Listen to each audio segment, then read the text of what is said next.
ከሚስቱ ጋር ከልጆቹ ጋር መኖር እየቻለ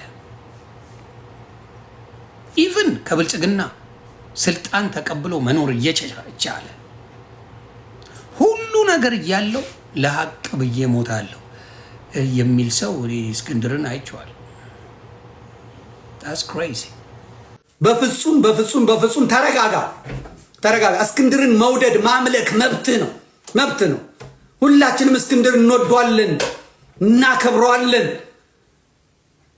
ነገር ግን እስክንድርን መርጦ መሪ ነው ብሎ መጫን ያለበት ህዝቡ፣ እታች ያለው ፋኖ የሚዋጋው እንጂ አንተ አይደለም። ስለዚህ ከፋኖ ትግልም እዚህ እንደዚህ አታድርግ። በቃ የሚሉህን ስማ። ሞቱን በራሱ ያወጀው እስክንድር ነጋ ብያለሁ ርዕሱ። ከዛሬ ጀምሮ ለኔ እስክንድር ሞቷል። እስክንድር ሞተ ያልኳችሁ ትላንትና እስክንድር በሚዲያ ሞቶ መነሻችን አማራ መዳረሻችን ኢትዮጵያ ከዚህ ውጪ ነገር የለንም ሲል ከርሞ አሁን ግን እነ አስረስ ጠምዝዘው መዳረሻችን አማራ መነሻችንም አማራ ወደሚለው ተቀላቅሏል። እስክንድር ወጥቶ በቱርክ ምናምን ሚዲያ የለፈፈው በዜሮ አባስቶታል ማለት አማራ ነው መነሻዬ መዳረሻዬም አማራ ነው ብለዋል እስክንድር። ሞተ ያልኳችሁ ለዚህ ነው። ፖለቲካሊ ለኔ ኢትዮጵያዊ ሞት ማለት ነው። ይሄንን አምኖ ተቀብሏል። በጣም የሚያሳዝነው ግን አምነው ያልተቀበሉት እነ መነሻችን አማራ ነው መድረሻችን ኢትዮጵያ ነው የሚሉት እነ መቶ አለቃ ካፒቴን ማስረሻ በተገኙበት እንዲገደሉ ነው የተወሰነባቸው። እነ ሀብታሙ ማን ይሄ ሙሐባ ምናምን እርምጃ ይወሰድባቸው ነው። እስክንድር ግን አምኖ ተቀብሎ መነሻችን አማራ መዳረሻችንም አማራ ነው ሪዮታችንም አማራነት ነው። ከፈለገ ወጥቶ ኤርሚያስ የሚለው ውሸት ነው ይበልጣል ነው የሚለው። በዚህ ምክንያት አፋብሃ የነዘመነ የነ አስረስ ዶክመንቱን አጽድቆታል። ወስኖ አጽድቆታል። ልዩነት የተፈጠረው አፋሃድ ውስጥ ነው። አፋሃድ ውስጥ የተፈጠረው ልዩነት ቅድም ያነሳውላችሁ ሰዎች አማራ እንደ ግብ መውሰድ የለብንም። መነሻችን የአማራ ትግል ሊሆን ይችላል እነ ፋንታው ሙሐቤ ማለት ነው። መዳረሻችንን ግን ያን ማድረግ አያዛለቀን የሚል ነገር ነበር ያነሱት። ይህን ግን አይሆንም ተብሎ ሪዮት ዓለሙን አማራነት የሚል አድርጎ እስክንድርም ተቀብሎት ከሞላ ጎደል ከነሱ ተለያይቷል። የህወሓትንም ተቀብሏል። ሁለተኛው የእስክንድር ሞት እሱ ነው። ሁለተኛው ሞቱም ማለት ነው። ሻቢያ ብቻ ሳይሆን በመቀናጆ ውስጥ ከህወሓት ጋር መስራት አለብን የሚለውንም ተቀብሏል እስክንድር።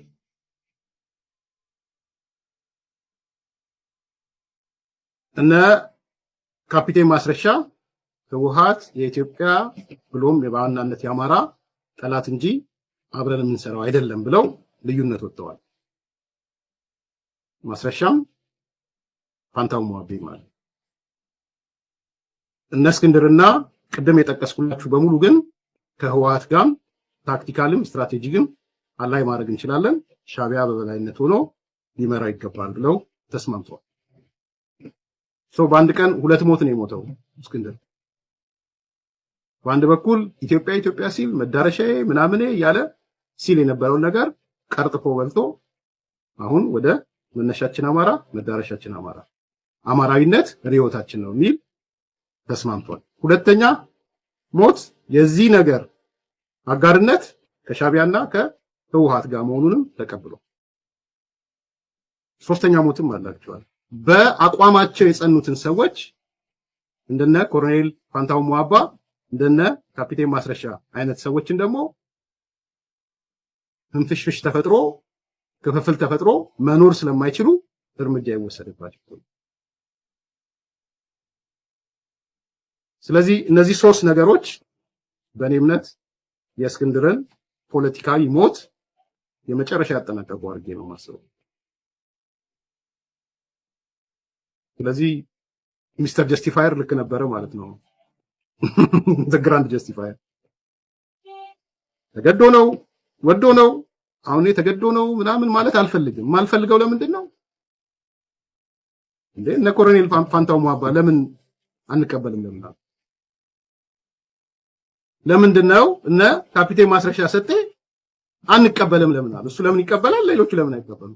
አንቀበልም። በህይወታቸው ላይ ለምን ፈረን? አንድ ህዝብ በዘረኝነት ከተከፋፈለ የሀገር ሞተ ማለት ነው በቃ። ምክንያቱም ሁሉም የየራሱን ቦታ ይዞ ለሌላው ቦታ መስጠት ያቆማል። ስለዚህ ያ የአንድነት አስተሳሰብ ከጠፋ በቃ ሀገር ሞተ ማለት የሚባለው እንደዛ ነው። የትኛውም ቦታ ላይ ቋንቋ እንኳን የሚናገረው ሲጠፋ ሞተ ይባላልና እንደዚህ ያለ ነገርም ሀገርን የሚገል ነገር ነው። ስለዚህ ዘረኝነት በጣም ፍጹም ሰዎችን የሚያለያይ ሀገርን የሚያጠፋ ነገር ነው። እንደ ኢኮኖሚም ወደኋላ የሚያስቀር ከዓለምም ወደኋላ የሚያስቀር አንድን ሀገር ሰላም እንዳይኖርና ልማት እንዳያድግ እንዲሁም ህዝቡን በሰላም እንዳይኖር በቂምና በጥላቻ እንዲኖር የሚያደርግ እርስ በርስ እንዳይተማመን የሚያደርግና የጋራ ሀገርን የሚያፈርስ ለውጭ ጠላትን አሳልፎ የሚሰጥ ነገር ነውና ዘረኝነት በጣም አደገኛና ገዳይ የሆነ ነገር ነው።